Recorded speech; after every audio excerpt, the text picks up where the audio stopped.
29, which is devoted to the very important topic and to the topic from which everybody's product career starts, from the interview with the recruiters. And today we're going to get into recruiters' brain together with our amazing co-hosts, Mirella and Andrea, who are going to share the insights about recruiting process in general and give you lots of handful tips, so prepare your notes.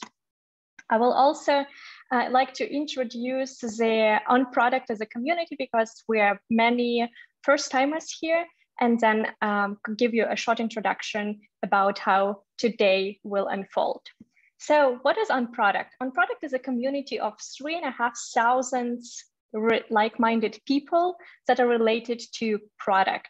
What does it mean? These are product managers, engineers, designers, QA engineers, and we're all aligned on the same goal of sharing the knowledge with our participants. So what you actually get from OnProduct is not only monthly meetups that we are hosting and bringing on stage great professionals to share their knowledge and their experience with you, but it's also a great community to network, because that's the first step of building your professional network, connecting with others and sharing your experience with them and then get the learnings.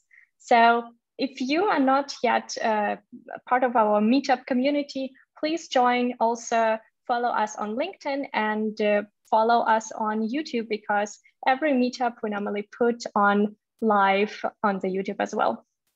So a little bit about our organizational details today. We're going to use Slido for asking questions. So right now you could just use your mobile device to scan the QR code. If you prefer not to do so, I'll also post the link during the presentation so that you could ask your questions during the presentation.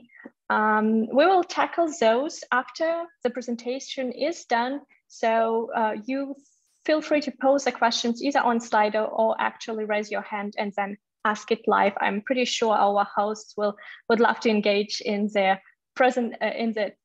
live Q&A with you as well. So last but not least, I would like to present the speakers themselves. First speaker is Andrea Althaus. Andrea is a VP Talent Acquisition at Project A.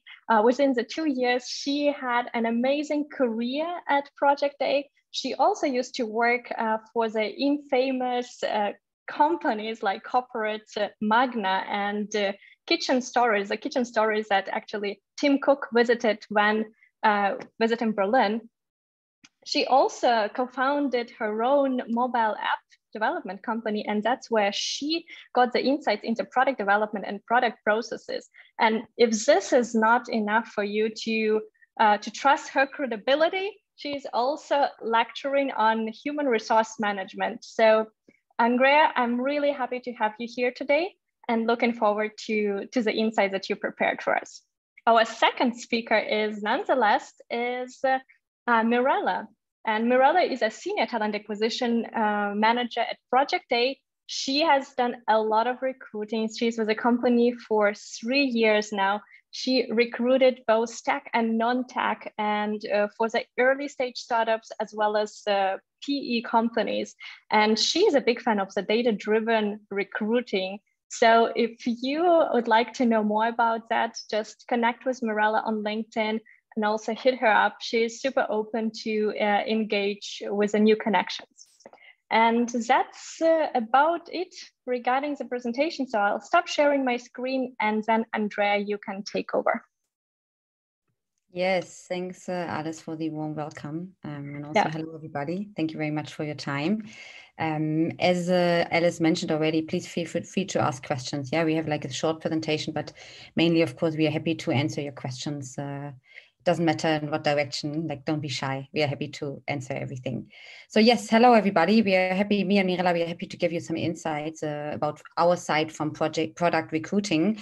As we both work for Project A, or as we three work for Project A, we have kind of a little bit of an explanation what we are doing there. And it's also, I think, interesting because we are also working with so many different ventures there that we get quite a good insight of different recruiting in product. So that gives us quite a good overview of different roles. So let me quickly start. Alice, thank you very much for introducing me. So I will quite already start in the short what we are doing.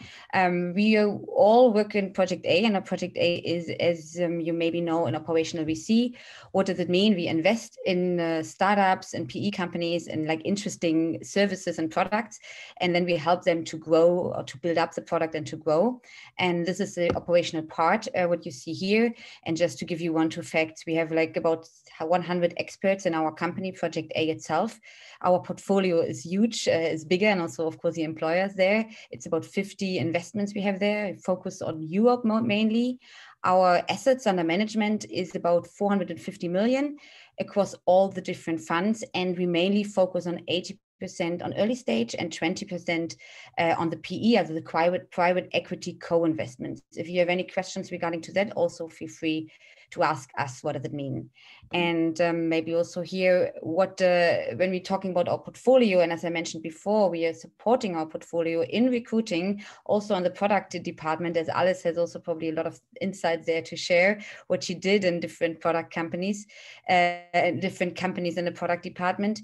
Our portfolio is quite diverse, like we are acting in so many different industries: digital health, mobility, commerce, marketing. So here you see just a different or selected range of different ventures we are working with. But this is quite interesting sometimes to see what we are actually acting in and what we are doing.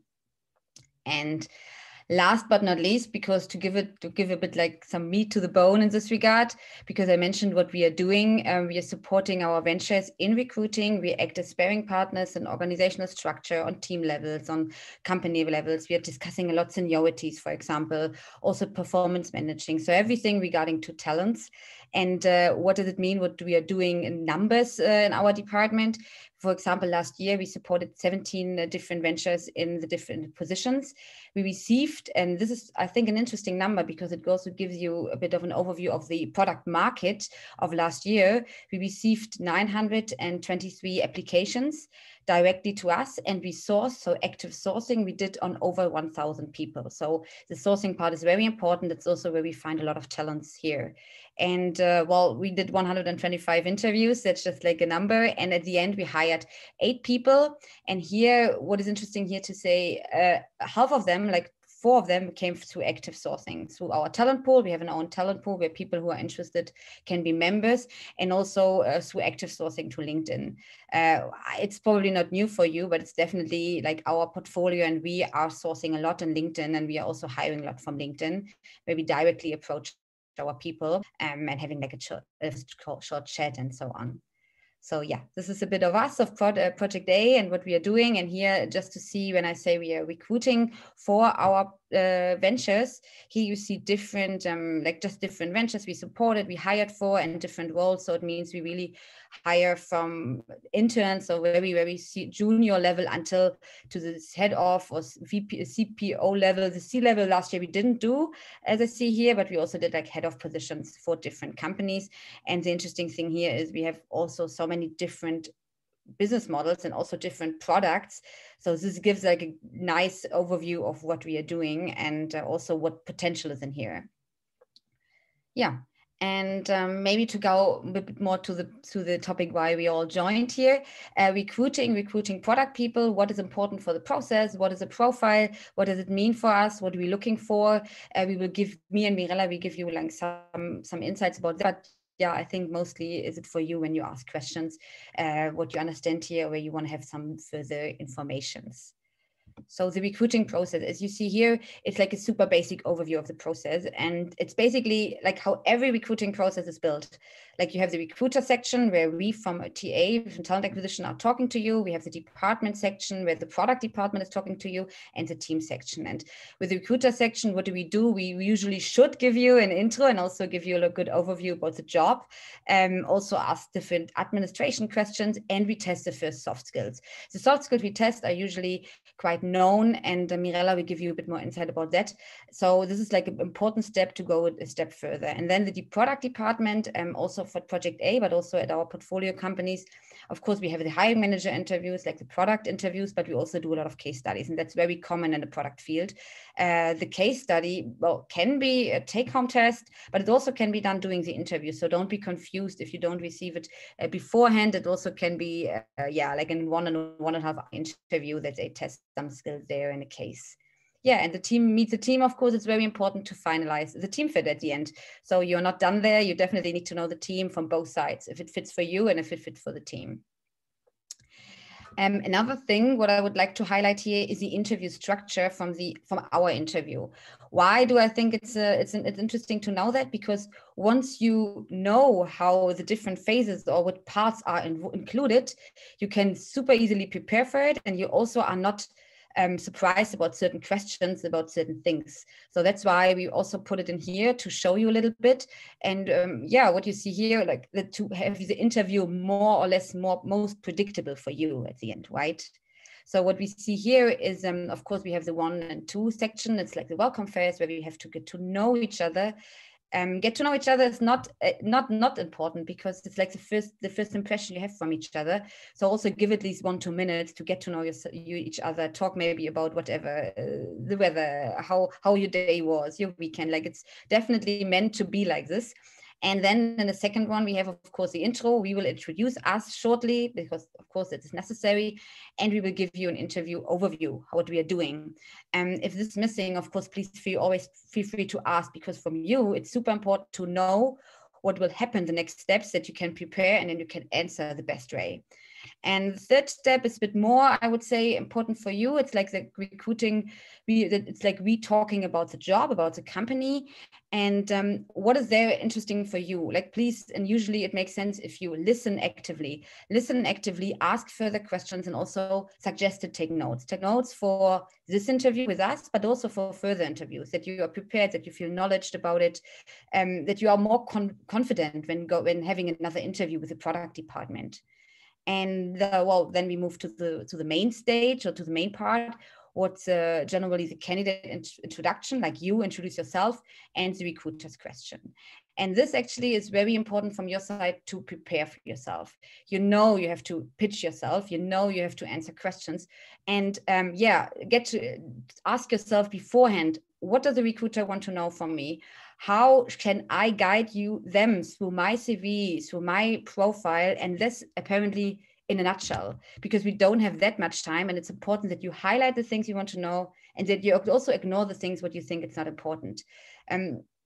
It's even more, why I put some attention here, it's even more important for product people, because we expect from you that you are able to communicate, that you are clear in structuring and guidance. And because this is something what we anyway test afterwards with project management skills, with communication skills.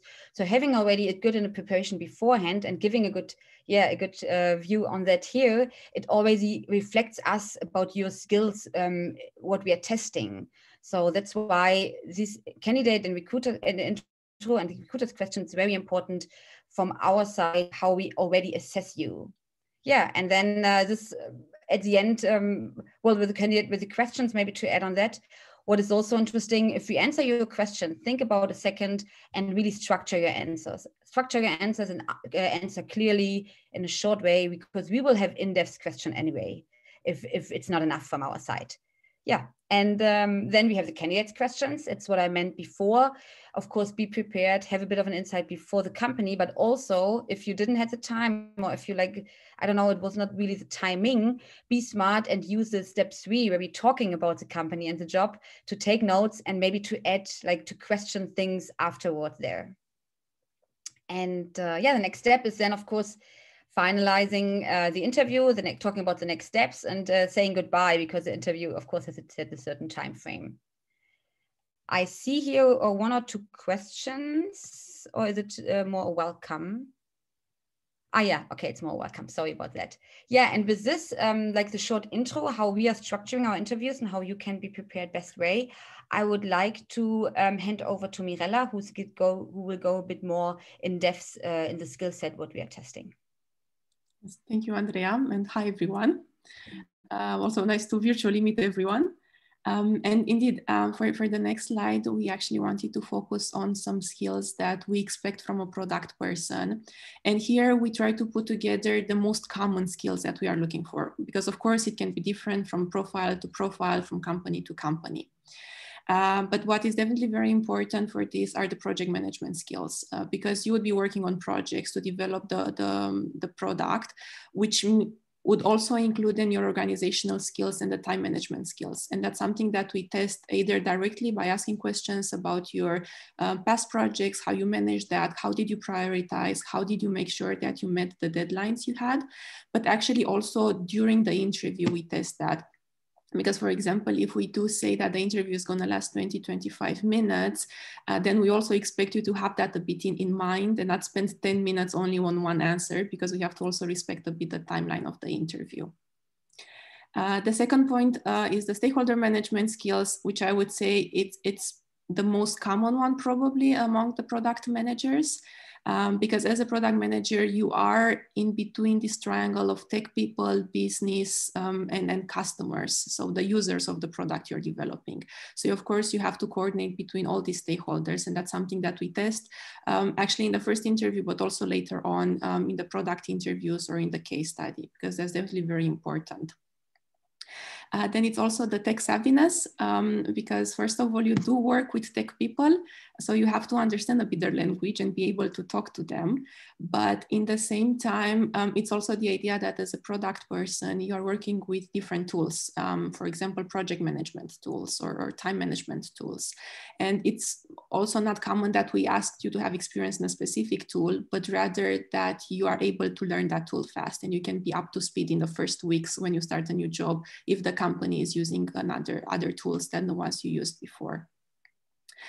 Going to the second point of communication skills, I think that also Andrea mentioned that quickly. And that's also related, of course, to all the stakeholders you have to talk to. You do have to be the expert. You have to bring the requirements from the business to the tech people, but also the feedback from the customers and communicate in between these stakeholders. And the holistic product understanding also definitely very important. And by that, we mean a bit the difference between being a product manager in a small company, maybe a startup, an early stage startup, versus being a product manager in a bigger company. Because of course, if the company has only 10 people and you're the only product manager, you do have the overview of the entire product because you're the only one. But if you're in a big company where the entire product team has 50 people, then you might be focusing then only on one feature, one part of the product, because the product is so developed that you cannot be there for the entire product. And the last part that we put here was the business understanding, because as we also already emphasized a few times, you are the link between tech and business. So you do have to understand how business works and what the business would expect from you. So you have to speak a bit of both languages there. And yeah, this would be the overview on the skills. And we wanted to go actually also a bit deeper in talking about these skills when talking about seniority. Because of course, with different seniorities, there are also different skills that we test and we expect from you. And I think, Andrea, can you move to the next slide? And yes, here again, it can be different from company to company, but in general, we try to emphasize a bit the difference between different seniorities. So I'll start with the lower level, where basically you enter as a junior, as a working student, as an intern, where of course, this is gonna be a more support function. So you don't have yet the experience or the knowledge to lead by yourself the whole product development. So it's normal that you also need someone more senior that can help you and can guide you. And normally this does happen probably in a bigger company where you can have also other product managers that you can learn from. Then we move to the mid-level senior, where we already expect that you can work independent. So in that case, we do test that if you work independent and if you're able to take decisions and really develop the product and do all the stakeholder management that we talked about. And then we move to the leadership, and here within leadership, of course, there are different leadership levels. It can be lead, head of, VP, and so on. And it is different from company to company. And here we really try to understand how many people you led, and also what kind of people, what was the team structure you had. Because again, if you're a lead in a very small company where you have only 2 product managers in your team, it means that probably you're still also operational and quite hands-on. Versus if you're a lead in a company and you led 50 people, then of course, in that moment when you are having 50 people under you, it's a bit more difficult to be more operational. So really try to understand this difference and see if that would fit to the role that we have. And with that, of course, it also, the independency in your work grows, and then the leadership grows even more. And then we end up to the C-level, where I would say definitely the strategic view is very important. Of course, you would still have leadership, your way of being independent and working independent, but then you're having a much greater impact on the strategic view of the product and having the product roadmap in mind, and yeah, thinking how to make it a successful product in the next years. And then again, it also depending on the size of the company and the structure of the team. Sometimes you're still involved operationally if you only have 1 or 2 people under you, or if you have again 100 people under you, of course you cannot be involved operational, so you're at a very, very high level. And yeah, from the seniorities, we'll move to the next one, where we try to also give you an overview on how you can prepare for an interview. Maybe some of this might be also already known to you, and we already covered a few points, but we wanted to put them together here as well. The first one is about timing. So of course, be on time and respect the agenda and time, because to turn it around, we also expect, as I mentioned, the time management skills from you. So that means that we also expect that you respect the agenda and the time we gave. Also prepare for your intro, because we do expect you to be on point. And that comes also from the communication skills part that we test. So try not to make a very long intro, but also not a very short one. Also, in order to make sure that you touch the points that you want to cover, you can write them on a piece of paper before the interview, or you can have the CV in front of you and maybe underline the things that you really want to mention in your introduction. Because of course, if you have several years of experience and you start talking about that, probably you can also talk for hours because you have years of experience, but you have to then really focus on what you want to present and what is the most relevant from your perspective. And overall, of course, make a good impression. The body language matters. A smile, do a bit of a small talk, as Andrea mentioned. I think around 70% of communications is anyway body language. So really also focus on that and try to impress a bit through that as well. And be attentive to the interviewer, and also listen actively to the introduction. And then that also shows interest from your side.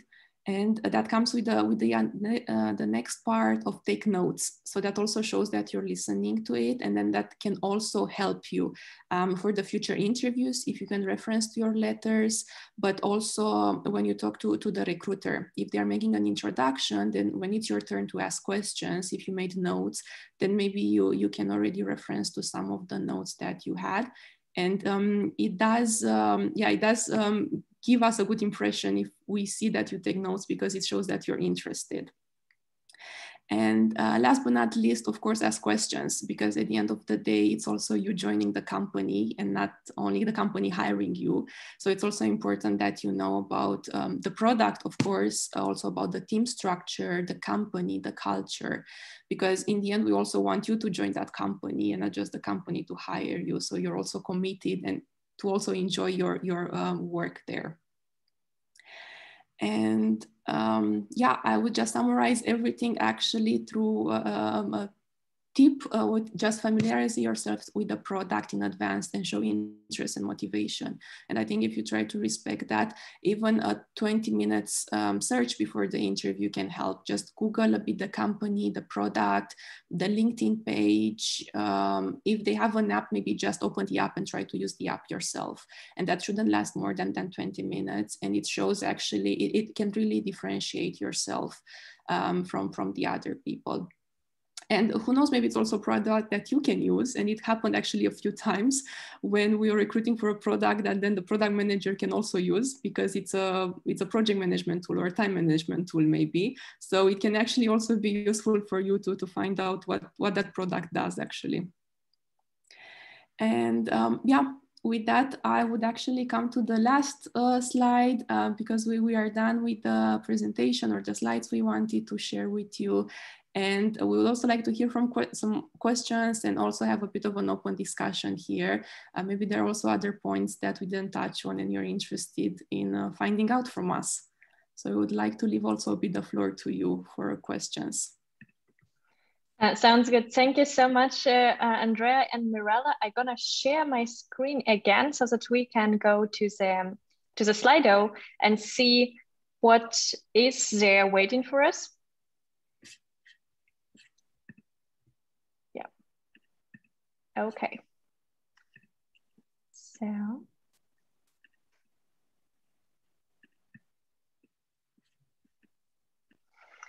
Okay, perfect.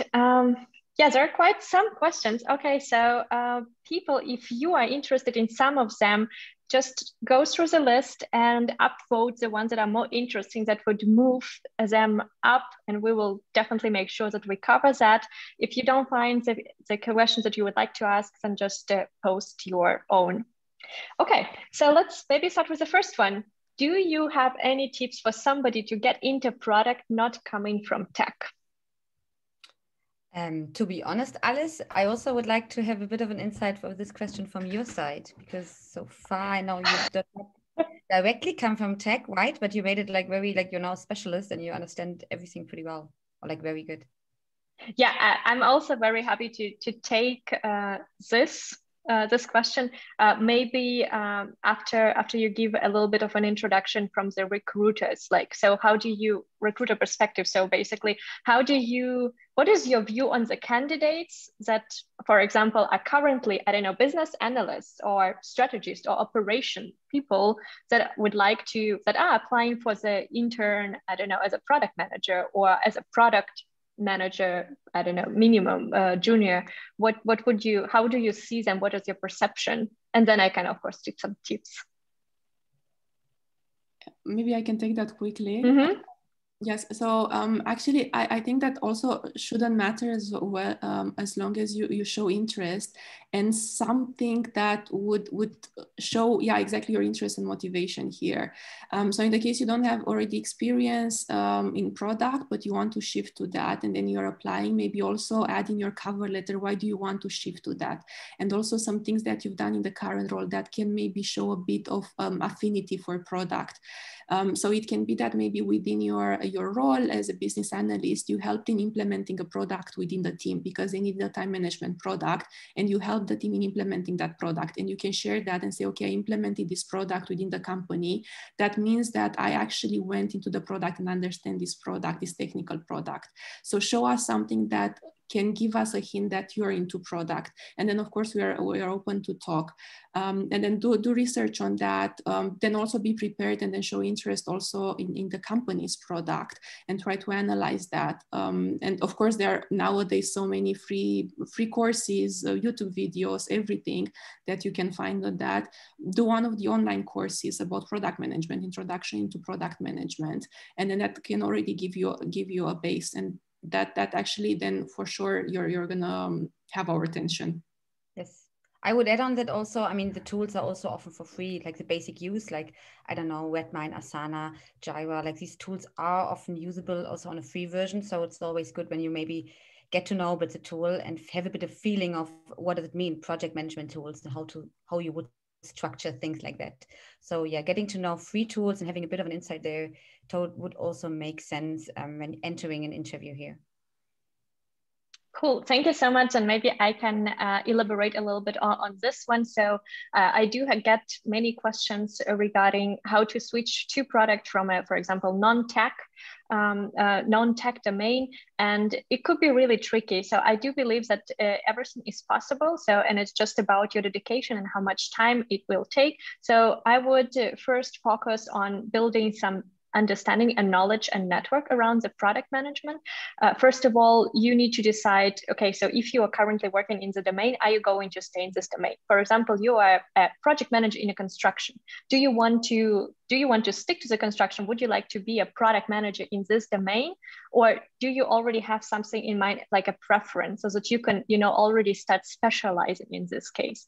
Then to elaborate a little bit more on the resources out there, I do agree there are plenty. However, I would highlight the product book from Product School. It's for free. It's available in several languages. It's amazing just as an intro. I know that many people recommend Inspired as Marty Kagan. I also read it. Honestly, I would start with a product book just because it's more applicable. So it's more on point, like just giving you an intro of like how the product manager work and how your brain should function, how should you approach different things. And then you can, of course, like move on to some inspirational literature, like Inspired by Marty Kagan. This is another thing. I would also try to connect to as many product managers as possible, especially in the domain that you would like to join, right? So this is your first step, like putting your foot in the door, right? Expanding on your network, and also very important, make sure that your network knows that where you are going, right? So just be very open with the people that you are currently getting your way into would like to get into product, and would appreciate any tips from the community. So just do that. And I think like this, it works for finding flats. Why should it not for finding jobs? So try to leverage as much as possible on this side. And if you have any further questions, then just like reach out directly to me and I'll try to navigate you. Okay, so this is done. Then I think another question: what do you pay attention to in the LinkedIn profile? Oh, I think this is you can't bounce it to me, Andrea. Sorry. No, I didn't have to bounce it. I just thought it's very interesting from your product side. It's also very interesting. I think you also put a lot of the details to them. And we have a little slide for this, what we can show here, where we pay a bit of attention on different things, what makes it easier for us to find good profiles. So I would share this slide quickly. Yeah, sure. Here. Yes, I can also, I think this is basically on a CV, but I would say it's also quite similar on the LinkedIn. I can also share one with a LinkedIn profile basically, but there are quite some common things here. I mean, in the first way, I think the LinkedIn has to be quite clear. So we don't, also when we screen profiles on LinkedIn and also CVs, we screen, like you also saw in terms of numbers, a lot of them. So we normally only spend a few minutes on that. And then if the CV or even the LinkedIn profile is very long and we have to scroll for a few pages, it means that we cannot read everything. So try to be on point, make it visible to read, use bullet points also in the LinkedIn profile. Try to use bullet points and be on point. Also, we are interested also in these facts of understanding your employment type, your employment, for how long are you employed with each company, and also in which location, to try to also understand maybe in which markets you worked or in which market was your product. Because quite often what happens in product management is that you also want to launch it to a new market, or like the markets are different. The users, the feedback you get from the users can be very different. So of course, for example, US and Germany, and we got that quite a lot, it can be very different. And that's also an indication for us to understand where you worked. Then I would say exactly the details. If you want to also add that on LinkedIn, but in the CV for sure, they have to be clear. The contact details, your location, your email, so then it's also easier for us to access that. The language skills, then again, it depends here from the role to role. I would say product, it's quite an international role, especially in the tech startup scene. So normally English is just fine. But then it also depends if the product manager would actually be for a product that is focused on the German market, for example, and you actually have to also talk to the users and do a lot of user research, and then your target audience are German speakers, then we also look for product managers with German. So that's really dependent on the role. And I would add one more thing on the LinkedIn profile a bit, not necessarily on the CV. Try to use different keywords and not just abbreviations, but also the full word, because normally when we also search for profiles, how we find profiles on LinkedIn is that we do a Boolean search based on keywords. And then the more keywords you have, the more chances are that the algorithm would find your profile. So if you're searching for that, also try to maybe use in the description product manager, but also PM or product management. Try to also use synonyms, but also words similar to the ones you already used. And in the case you're searching for a role, you also have in LinkedIn this function of putting open to jobs. So you can also use that, and then it's also easier for us to find. And if you don't want your current employer to know about that, you can actually hide that from the current employer and only show that to the recruiters. So that's that LinkedIn has that function, and you can do that. And then it's also easier for recruiters to find you. What is here very important, what Mirella mentioned, we are searching for you, and you have to think about when you set up your LinkedIn profile, from whom do you want to get targeted, you know, like who should find you? And that's what Mirella meant. Tools, maybe also when you did like a certain market extension, when you scale the product, when you build up a new platform, like these things are like important for us, what we're searching for in our Boolean search. Abbreviations are very important, what Mirella mentioned too. When we had tools, or when like certain terms have like an abbreviation, what is also commonly used, you also are really fine to take both words, you know, the original one and the abbreviation, in case that we will maybe search just for the abbreviation or just for the original word, and then we can still find you. To understand a bit the view from how we find you and how maybe you make yourself visible for us. And maybe since we are on the LinkedIn topic, I can add one more idea here, and that would be about the network and talking to people. Because I think especially in product, and actually with this meetup and this community, that's already a very good start, that you're part of a community and you connect to people, you talk to them.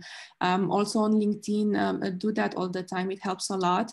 I mean, Andrea also mentioned we have a talent pool basically also for the idea of connecting with people and keeping close to them.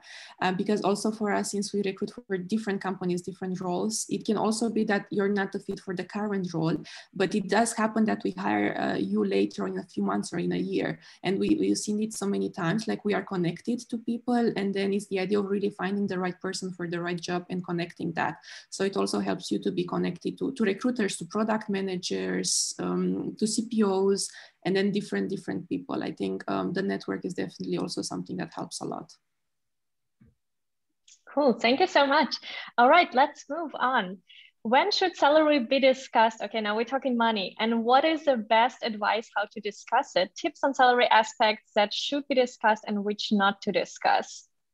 Well, first of all, we will ask for your salary expectations. So it's important from your side to think about it in advance, because we will ask you, and an answer like, I don't know, and maybe usually end up with this like typical being super vague, talking about your current salary. And because, I mean, you can also always say you don't want to mention it, but from our side, it's important that we know where to rank you.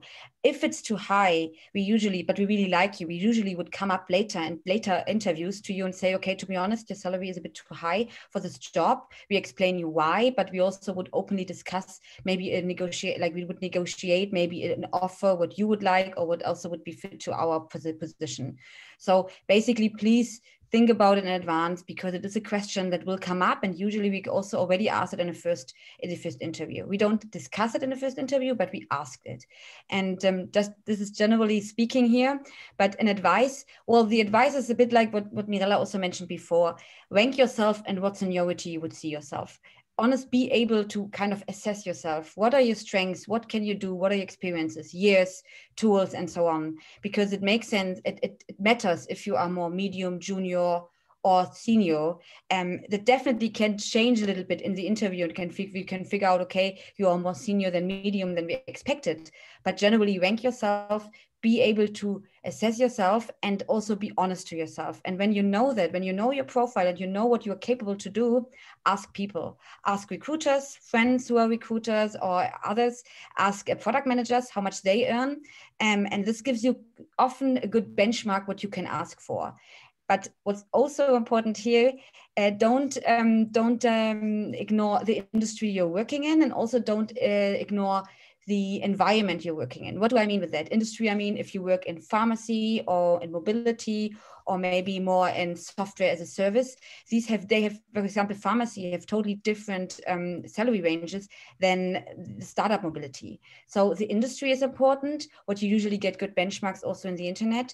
And secondly, the environment is important. Means corporate, middle-sized company, or startup. It doesn't mean that the startup is always paying, like it used to be like the startup's not paying that well. That's not true anymore. But of course, it's a difference of if you work in a corporate than in a startup, where you usually maybe start with a bit less salary, but usually you really work your way up very fast in terms of seniority and in terms of salary. And these are aspects you should consider in advance, and you should be prepared. If you're not prepared, I mean, as I said, we ask it anyway, and it usually not ends up the best way from your side, because often we realize that people answering, at the moment I'm earning like this and I don't want to be below that. And it's like, okay, good. Like, but it's not really a negotiation, you don't really sell yourself pretty well in this regard. And maybe to also add a point here, I mean, it can always also be maybe a range if you don't want to give like one concrete number, because maybe, for example, the recruiter reached out to you. Of course, you're just understanding about the company and everything. So it can be a range that is like later on can be also adaptable. And that's also normal to do that. Like once you understand the role better, you can also adapt, but prepare at least a range. And it's also for, yeah, as Andrea said, for your own benefit, what would make you happy.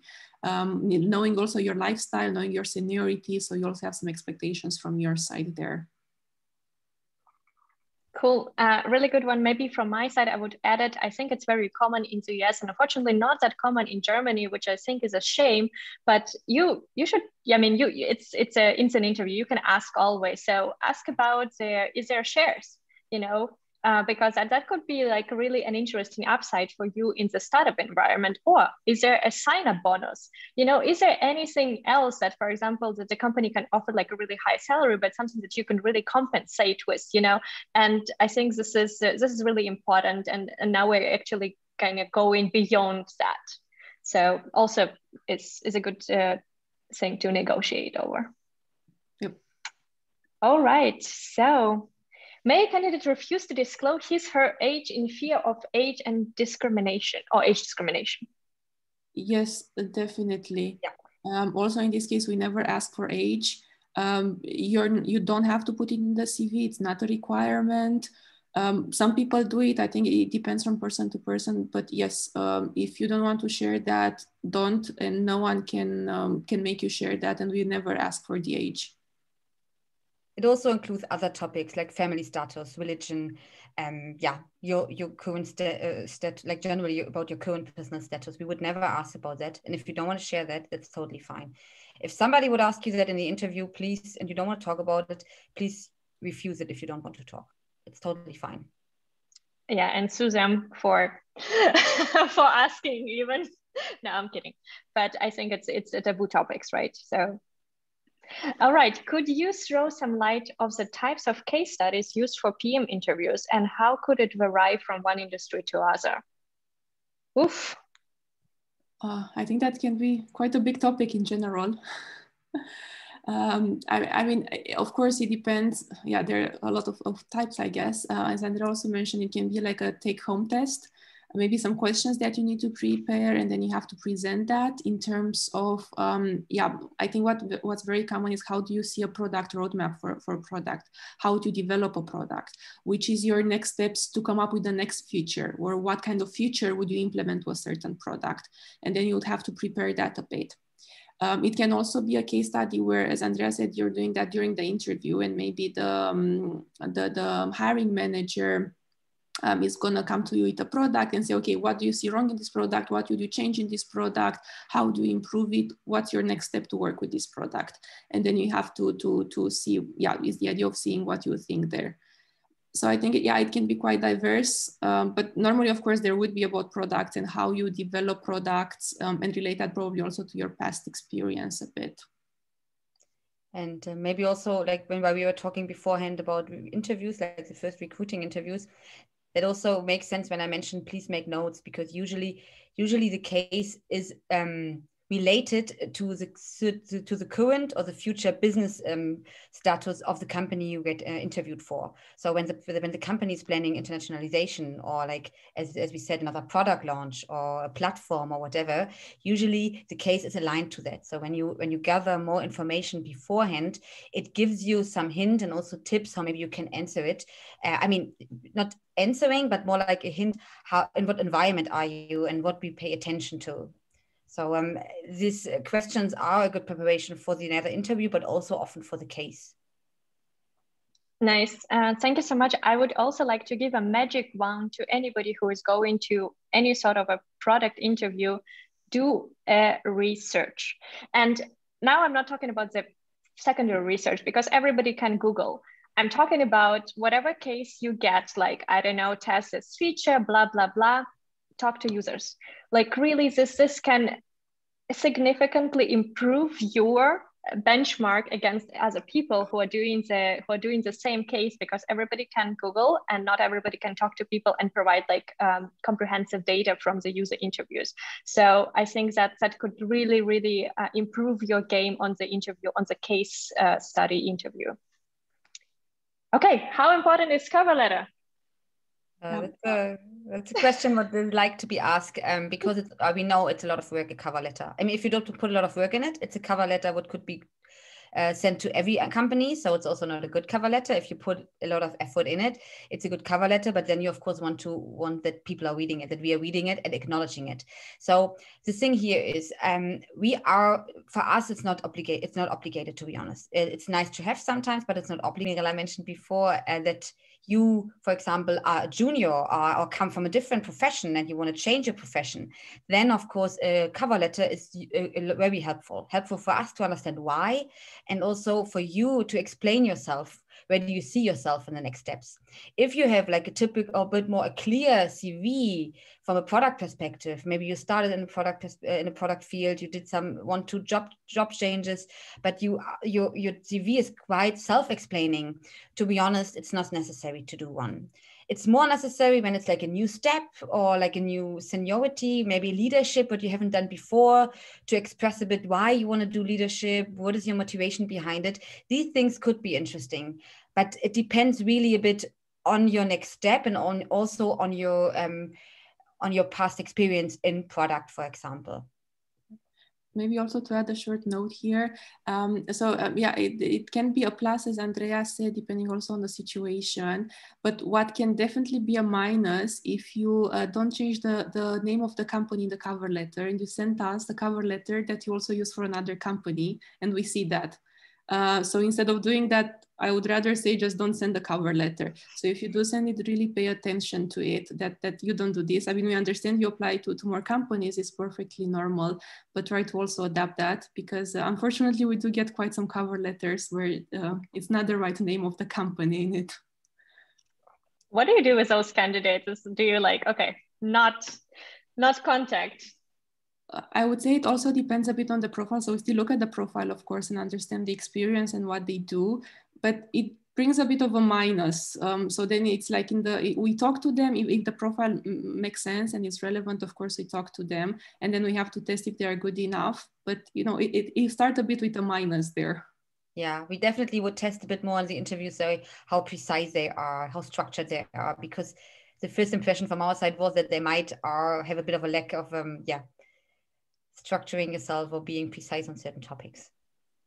Nice. But we would never say, okay, the cover letter was not good, so that's why we don't have the interview, because the profile counts, right? Okay, that's good to know. How do you screen candidate? What is your ideal PM candidate? Oh. You mean in this case, screen of CV screening or interview? Maybe I can, I mean, we talked a bit in the presentation about the interview and like the skills that we look for and how the interview structure looks like. So I'm gonna go with the CV screening. I think in the CV screening, it's also the idea of being on point, try to keep it short, 1 or maybe 2 pages with bullet points, the main keywords, trying to like where we can identify your skills. Of course, the roles you had, the type that you worked in a certain role, and also the company and the location of the company. And also on what kind of products you actually work. That can also, it's actually very important, because especially if you do work in a very big company, and it happened to me, someone worked in a very big company that was for a certain industry, but they only worked on a specific sub-product that the company was just about to launch, which was very different from their main industry. So I was a bit tricked into thinking they worked in the industry I was interested, but in the end they didn't. And if they had that in the CV, then I could have also checked that a bit. And yeah, being on point, keep it simple. Also, if like in terms of profile, if you're not sure if that's a good profile, just share it with some friends and with some family members and ask them for feedback. Did they understand what you're doing? And if so, then that's a good CV. If not, try to see how you can, you can change it. Or also, of course, maybe find a recruiter, friends that maybe can help you with that, or someone that has been recruiting, maybe also hiring managers. It's hard to answer the ideal product manager candidate, because also the jobs that we are searching for in product management are different. That's maybe what Mirela also wanted to highlight here. The scope of the product, for example, and so on. So read also the job description and align a bit your CV, of course, to the job description, right? Like if you did some other stuff, what's interesting, but maybe not 100% relatable to that, mention it, of course, but maybe not put it as the biggest part in your job description, in your CV, sorry, in your CV. Nice. Thank you so much. I think we'll have two last questions. So just skim through the list of the questions and upvote the ones that are most interesting. For now, we will go with the top, which is, how do you detect if a candidate is sufficiently tech savvy and familiar with Agile methodologies? Yeah, I mean, from I would say the part of like Agile methodologies, as an example, that I would say that's also a bit covered maybe in later stages with the product manager or like with the hiring manager. In terms of tech savviness, yeah, it depends. First of all, we have to understand on what kind of products you work, like how technical are the products maybe. So we try to explore that from the interview side. But maybe some small tricks that can be here. It's also how good you are when we schedule the interview. So if we give you a link to schedule the interview and you have problems with that, well, that doesn't show that you're tech savvy. Or if we send you a Google Meet invite or a Zoom link, and then again, you have problems in connecting, well, again, that doesn't really show us that you're tech savvy. So really also interacting with us, show us that you can use the tools that we use, especially since this day, everything is virtual. So we use technical products. So show us that you're tech savvy also through that. I would say that's quite a nice tip there. Yeah, and it happens more often than you think, because Alice is laughing about it. Exactly. Also, when we are asking about the product, you can ask both sides, right? You can ask a bit on the business side, competitive analysis and so on. You can also ask a bit more on the tech side. And there we realize when interviewees try not to answer these questions and always link a bit more on the business product side, then it gives you already a hint. And then we highlight that usually for the second interview, because in our interview, we don't have time to in-depth check the tech savviness in this regard. We more check how familiar, the affinity to it, and then we highlight it for the next interview. Nice. And then we are taking a last question, and that would be, how important is experience? So 3+ years as PM versus product mindset and or willingness to learn. How this weights? So I can take this one. I think this really depends on the role that you're applying for, its seniority and the company. First of all, the seniority, because of course, if you apply for a senior role, normally that comes with the idea that we expect you to bring that knowledge and experience on board, because it's not going to be someone probably that can teach you and can coach you, can guide you. So you have to already know these things. You have to come in and jump in and act independently and work independently. Then it's also about the company. And then again, I would differentiate a lot between like startups and like bigger scaled up companies. Because in a startup, if the startup was founded 1 or 2 years ago, maybe there is another product manager, but they really need people to come and do the things. Again, it's not going to be someone that can teach you. Maybe again, if you're the first product person, definitely there's no one else. So then we do expect someone with experience, because you should have those skills and that knowledge in product from past experiences. If it's a bigger company, maybe also some products that product managers you can learn from. Of course, then willingness to learn if you don't have so much experience, and like your ability to learn fast definitely can be very important. But try to really understand the situation the company is in and the role, and also ask in the interview, maybe in the first interview as well as the recruiter, what do we expect? What is the role about? How is the team structure? Do they expect me to jump in and do already things, or can I have some coaching? And then you can also understand if there's a fit there or not. What Mirella mentioned now, it's super important, because the interview is both-sided, right? We test the candidate, but the candidate also should test the job. If you don't have experience in product and you want to learn it, you have to make sure that there's an environment to learn it. You can actually be prepared very well. You can actually get yourself through the whole interviews and the case study. But at the end, when you're on a company and you don't have the knowledge of it, well, then it's hard for you to catch up, right? Because there is maybe not somebody who can teach you that, because you should have been the person who should implement this, or like should plan the roadmap. So yeah, check the environment. How much approachable is it for learn? Is it a learning environment? Nice. Thank you so much. I think we're already running out of time, and thank you for taking a couple of extra minutes to tackle the questions. Of course, as you have seen, there were like more than 20 questions. We couldn't take all of them. So if you have some questions that are not answered, just head to our OnProduct page or hit up Mirella, Altea, or myself directly, and then we'll try to help you out in this. And yeah, thank you so much for joining, tuning in, and good luck with your product management interview. Thank you very much. Yes, thanks a lot for your time. Thank you. Bye. Have a good one. Thank you. Bye. Bye. Bye.